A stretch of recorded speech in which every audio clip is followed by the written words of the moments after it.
नमस्कार। मैं Naresh Kumar जेठिया, assistant professor sociology.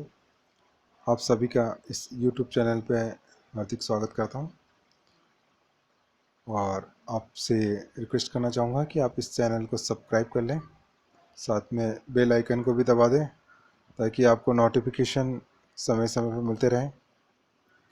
और आज मैं सोशियोलॉजी का topic problems and issue of Indian society, sociological perspectives, Bharatiya Samaj की समस्याएं एवं मुद्दे, समाजशास्त्रीय परिप्रेक्ष्य। इस टॉपिक का नेक्स्ट पार्ट बताने जा रहा हूँ आपको। पिछले क्लास में मैंने आपको बताया था कि समस्या जो है, सामाजिक समस्या क्या होती है और इसका समाजशास्त्रीय परिप्रेक्ष्य क्या होता है, वैज्ञानिक और मानवीय परिप्रेक्ष्य के बारे में मैंने बताया था। आज मैं आपको भारत में जो प्रमुख सामाजिक समस्या हैं उनके बारे में बहुत शॉर्ट में समझाने जा रहा हूँ। सामाजिक समस्या के बारे में एक बार फिर से मैं आपसे कहना चाहता हूँ कि सामाजिक समस्या ऐसी कोई भी समस्या को हम सामाजिक समस्या कहेंगे जो समाज के अधिकांश भाग को प्रभावित करती हो और जिसके लिए लोग जागरूक हों और उस समस्या के समाधान के लिए प्रयत्नशील हों, तो ऐसी समस्या को हम सामाजिक समस्या कहेंगे। इसके संबंध में एक समाजशास्त्री हैं डब्ल्यू वैलेस व्यूअर। वो कहते हैं कि सामाजिक समस्या एक ऐसी दशा है जो चिंता, तनाव, संघर्ष या निराशा उत्पन्न करती है और आवश्यकता की पूर्ति में बाधा डालती है। एक और सोशियोलॉजिस्ट है हॉर्टन तथा लेस्ले। वो कहते हैं कि सामाजिक समस्या एक ऐसी स्थिति है जो बहुत से लोगों को प्रतिकूल रूप से प्रभावित करती है तथा जिसका हल सामूहिक क्रिया द्वारा ही हो सकता है। तो अब हम समझ सकते हैं कि सामाजिक समस्या किसे कहते हैं। भारत में अगर हम सामाजिक समस्याओं की बात करें तो भारत में आप जानते हैं कि भारत एक धर्मनिरपेक्ष प्रजातंत्र और आर्थिक समानता के प्रगतिशील मूल्यों को स्वीकार करने वाला राष्ट्र है। यहाँ पे धर्मनिरपेक्ष के साथ में प्रजातंत्र भी है और आर्थिक समानता के प्रगतिशील जो मूल्य हैं उनको स्वीकार किया जाता है। परंतु यहाँ सबसे बड़ी जो कमी है, निर्धनता पाई जाती है।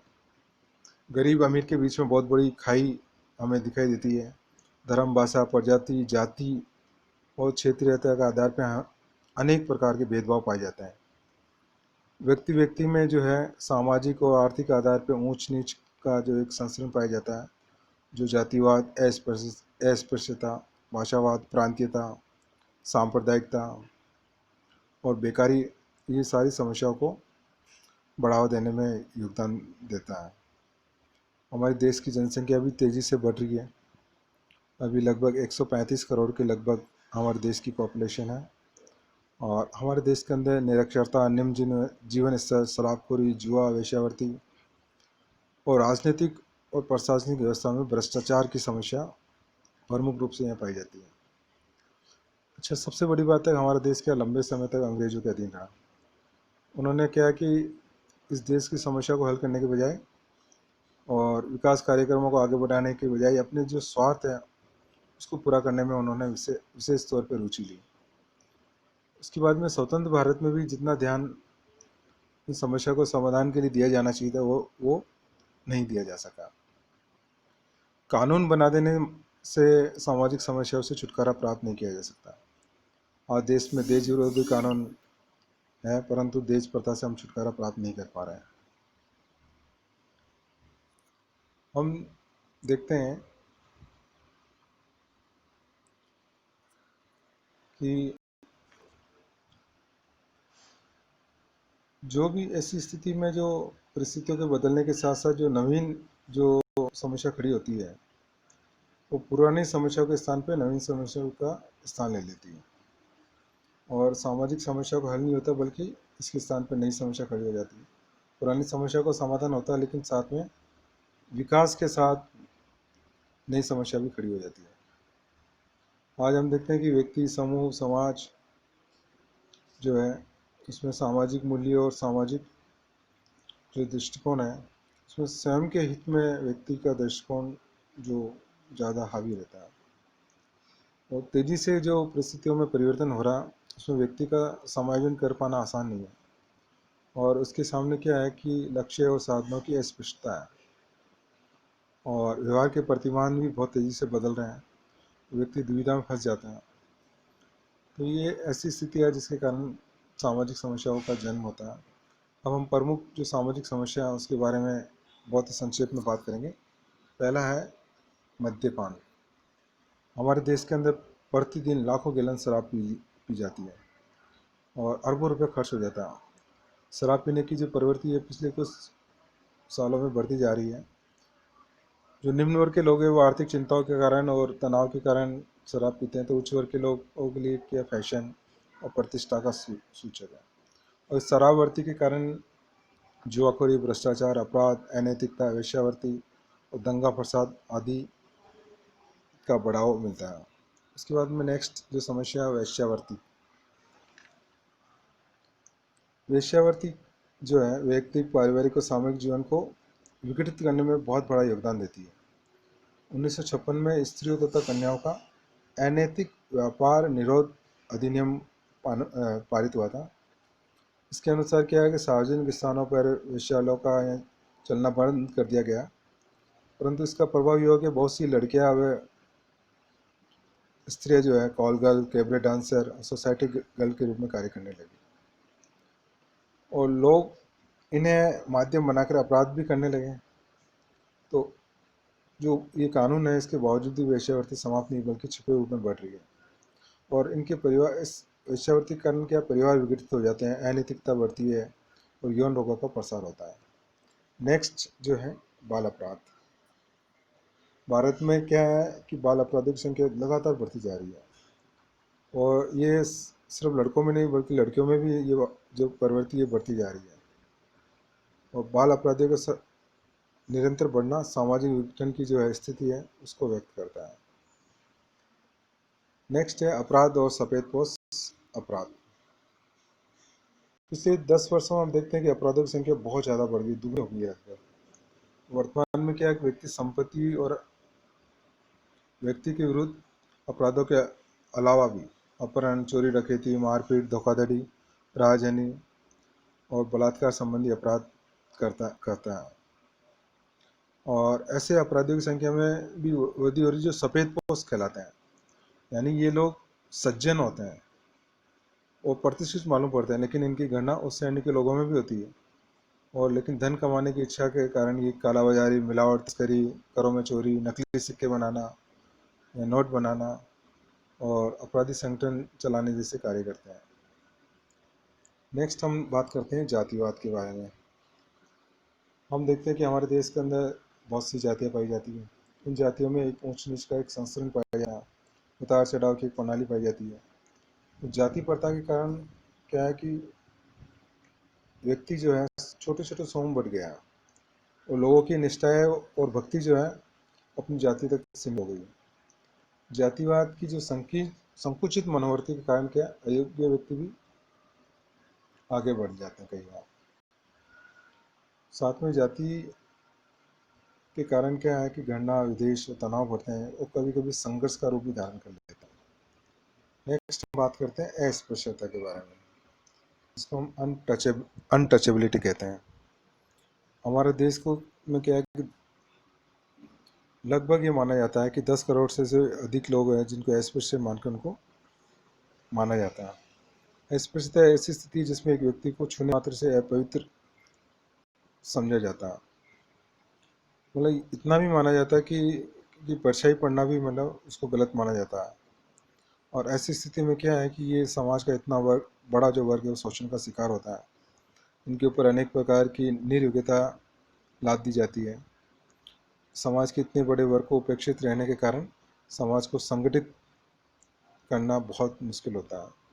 और स्वतंत्र भारत में इसकी इन लोगों की स्थिति को सुधारने के लिए अनेक संवैधानिक और सामाजिक प्रयास किए गए हैं।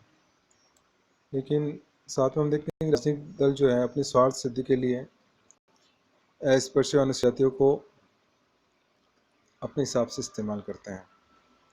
नेक्स्ट हम बात करते हैं बेकारी, अनएम्प्लॉयमेंट, बेरोजगारी। हमारे देश में लगभग 70 से 80 लाख व्यक्ति प्रति वर्ष नौकरी की तलाश में श्रमिक बाजार में प्रवेश करते हैं।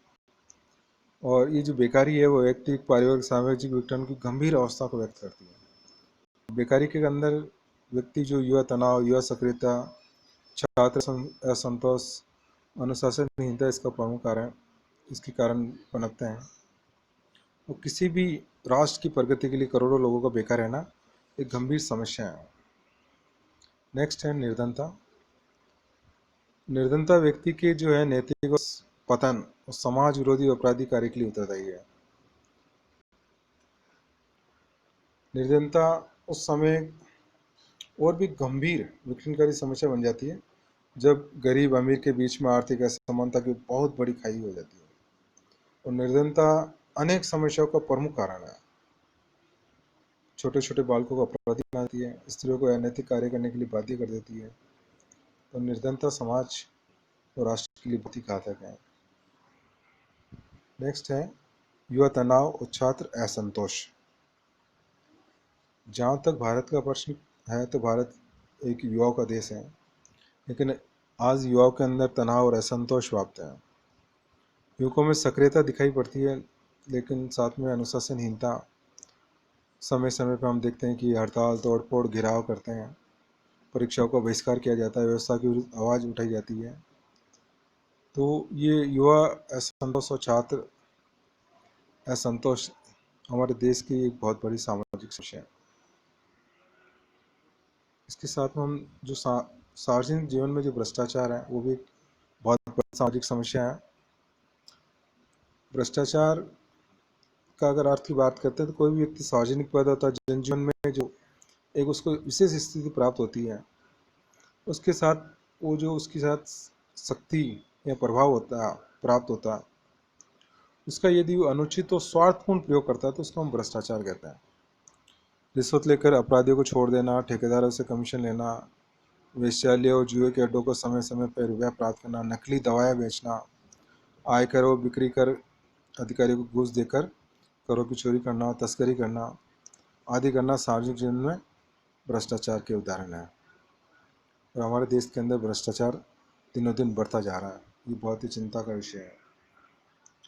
नेक्स्ट अगर बात करें तो पारिवारिक विघटन के अंदर देखते हैं कि परिवार के अंदर जिससे बालक को स्नेह और सुरक्षा प्राप्त होती है, और संयुक्त परिवार के अंदर हम देखते हैं कि बालक के सदस्यों के साथ अंत्यक्रिया करता हुआ परिवार परंपराओं और सामाजिक मूल्यों से परिचित हो पाता है। लेकिन आज परिवार दिनों दिन विघटित होते जा रहे हैं।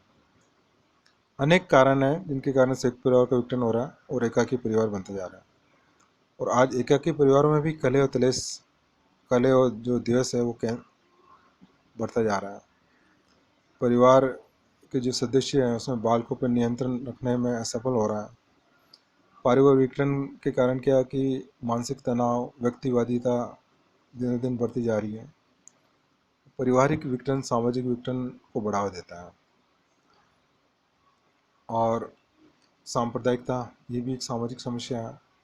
विभिन्न धर्मों के बीच में जो संघर्ष और वैमनस्य की स्थिति होती है, अपने धर्म को ऊंचा मानना, दूसरे धर्मों को निम्न मानना, ये सब सांप्रदायिकता के स्वरूप है। सांप्रदायिकता का एक कारण है अंग्रेजों की जो नीति थी, फूट डालो राज करो, उसी का ये परिणाम है। उन्होंने हमेशा हिंदू और मुसलमानों को एक दूसरे से अलग रखने, एक दूसरे का विरोध करने और इससे द्वेष फैलाने का काफ़ी प्रयत्न किया। आज भी हम देखते हैं कि विभिन्न संप्रदायों में तनाव पाया जाता है। समय समय पर सांप्रदायिक जो दंगे हैं वो होते रहते हैं, और दंगों में करोड़ों की संपत्ति नष्ट हो जाती है, कई लोगों को प्राण से हाथ धोना पड़ता है। और एक है सामाजिक समस्या क्षेत्रवाद। क्षेत्रवाद भी सामाजिक विघटन की जो स्थिति उसका परिचायक है। इसमें लोग अपने क्षेत्र को, प्रांत को हित के दृष्टिकोण को सोचते हैं, और इस संकीर्ण मनोवृत्ति के कारण क्या है कि लोगों की निष्ठाएं और भक्ति जो संपूर्ण राष्ट्र के प्रति नहीं होकर सिर्फ अपने प्रांत और क्षेत्र और वैसे क्षेत्र तक सीमित हो जाती है, जिसके कारण दूसरे जो क्षेत्र हैं उनके बीच में आपस में तनाव हो जाता है। तो ये प्रमुख सामाजिक समस्या जिसके बारे में मैंने आपको बताने का प्रयास किया।